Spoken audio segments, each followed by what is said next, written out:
मैंने आपका इसके ऊपर आर्टिकल भी पढ़ा है कि जो बच्चे अब IITs में नहीं सेलेक्ट होते, नीट जो उनका है उसमें नहीं सेलेक्ट होते मेडिकल एग्जाम में, या किसी भी कंपटीशन में सेलेक्ट नहीं होते, इवन सेलेक्ट होने के बाद अंदर जाके भी बच्चे गलत स्टेप्स लेते हैं, सुसाइड होती है।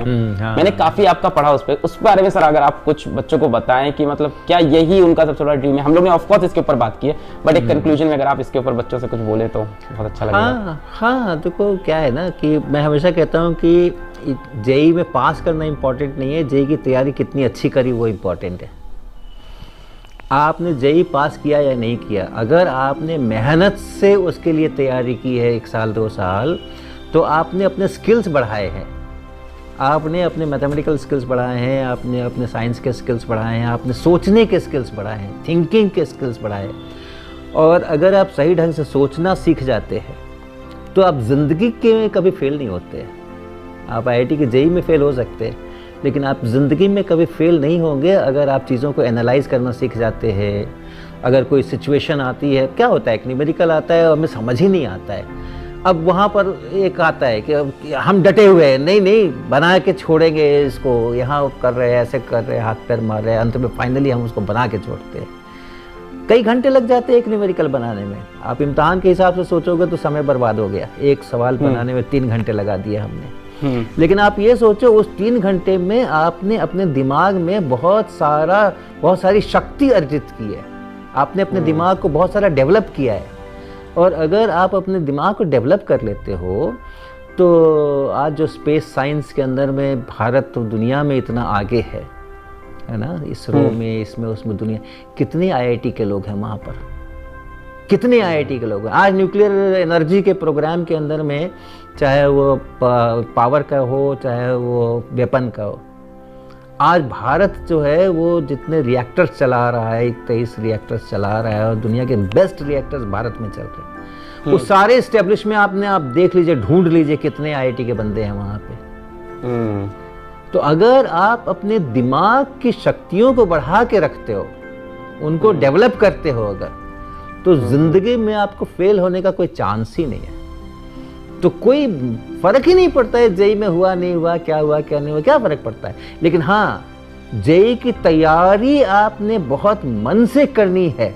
आप ऐसे मन से तैयारी करनी है कि अगर कर रहे हो तो अगर कर रहे हो तो खूब मन से करना है। जिस भी चीज में आप, जिस भी कंपटीशन में या जिस भी क्लास में भी पढ़ रहे हो, स्कूल में भी पढ़ रहे हो, तो जिसके लिए भी पढ़ रहे हो एकदम पूरी अपॉर्चुनिटी यूज करनी है अपने को विकसित करने में। ऑनेस्ट अटेम्प्ट था कि नहीं कम से कम। हाँ, क्यों, उसमें लर्निंग होती है ना, उसमें आपका दिमाग खुलता है, जगह जगह पे आप अटकते हो, भटकते हो, फिर मटकते हो। हाँ, तो ये जो साइकिल चलता है, कभी अटक गए, कभी भटक गए, फिर कुछ बन गया तो मटक गए, ये साइकिल चलता है कई बार सैकड़ों बार। तो उसमें आपका अपना विकास होता है। वो आपकी पूंजी है, वो आपकी पूंजी है। और वो पूंजी अगर आपके पास में आ गई है तो आप यकीन मानो, आप कहीं रहो किसी जगह पे रहो, आप फेल नहीं हो सकते हो, आप अच्छी जिंदगी जियोगे। हाँ, बिल्कुल अच्छी जिंदगी जियो, कोई कारण नहीं है, कोई कारण नहीं, आपका जो एटीट्यूड बन जाए। हाँ, फिर आप जिंदगी के प्रॉब्लम भी सॉल्व करने लगोगे। तो कोई कारण नहीं है फ्रस्ट्रेट होने का। बहुत अच्छी बात बताई सर आपने, ये कि मतलब अटेम्प्ट आपका ऑनेस्ट हो, मैं समझ गया। मतलब आप मेहनत कर रहे हो तो मतलब तैयारी कर रहे हो, तैयारी ईमानदारी से करो। हाँ, सिलेक्शन को तो अलग चीज है। हाँ, कुछ नहीं होता सिलेक्शन। ये मत सोचो कि सिलेक्शन नहीं होगा तो मेरा क्या होगा। हाँ, आप ये सोचो कि अगर सिलेक्शन हो जाएगा तो कहीं हम फंस ना जाए। हाँ, मेरा यही अनुभव है अलख जी। IIT कानपुर में मुझे ऐसे स्टूडेंट्स मिले हैं, हाँ, जिन बेचारों की जिंदगी खराब हो गई IIT में आकर के। क्यों?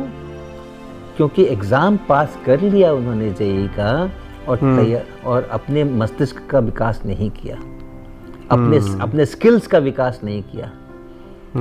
कुछ तो भी करके, कुछ ढेर सारे फार्मूला याद करके, ये वो करके, और कुछ तो भी हो गया। कट ऑफ भी बड़ा कम होता है, तो वो सेलेक्ट हो गए। अब यहाँ पर आने के बाद तो उनको कोई कोचिंग देने वाला है नहीं, कोई ट्यूशन पढ़ाने वाला है नहीं, कोई सॉल्यूशन नहीं है, सबसे मेन चीज। कोई सॉल्यूशन बुक है नहीं। और कोई एक टेक्स्ट बुक है नहीं एनसीईआरटी के टाइप की, बहुत ज्यादा बच्चा स्पून फीडिंग से पहुंचता है, ये तो सच है। हाँ, और यहाँ आकर के उसको एकदम से लटका दिया जाता है ना, खड़े हो जाओ, खड़े हो जाओ।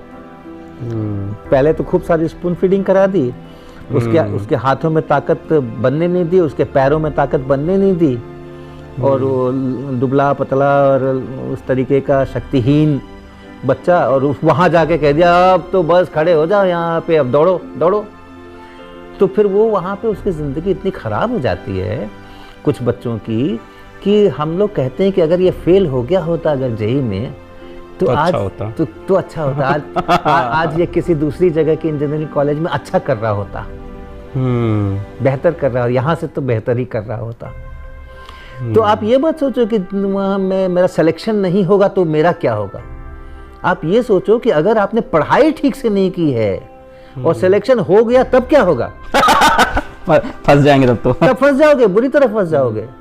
तो सिलेक्शन हो या न हो, आपकी पढ़ाई अच्छी हुई है, आपने प्रॉब्लम्स में से रास्ते निकालने सीखे हैं, आपने संघर्ष करना सीखा है, आपने खुद से संघर्ष करना सीखा है, आपको थोड़ी हेल्प मिली है अपने टीचर से, अपने ट्यूटर से, अपने कोचिंग से, लेकिन आपने खुद से संघर्ष करना सीखा है, आपने खुद से प्रॉब्लम सॉल्व करना सीखा है। ये स्किल्स अगर आपने डेवलप की है ना, तो ये खाली पढ़ाई के लिए नहीं होती है। दिमाग तो एक ही होता है ना, उसी दिमाग से ज़िंदगी भी चलती है, उसी दिमाग से पढ़ाई भी होती है। तो दिमाग को अगर आपने इस तरह का डेवलप कर लिया है, प्रॉब्लम सॉल्व करके, चीज़ों को समझ करके, लॉजिकल थिंकिंग करके, तो फिर बाकी की जगह भी वो दिमाग वैसे ही काम करेगा, आप कभी फेल नहीं करोगे। जिंदगी की परीक्षा में आप कभी फेल नहीं करोगे। सही बात, सही बात, सही बात। ये तो लर्निंग है, फिजिक्स तो एक पार्ट है। सही बात, प्रॉब्लम सॉल्विंग, आपको तरीका समझ में आ गया, हर चीज से लड़ोगे। ऐसा है।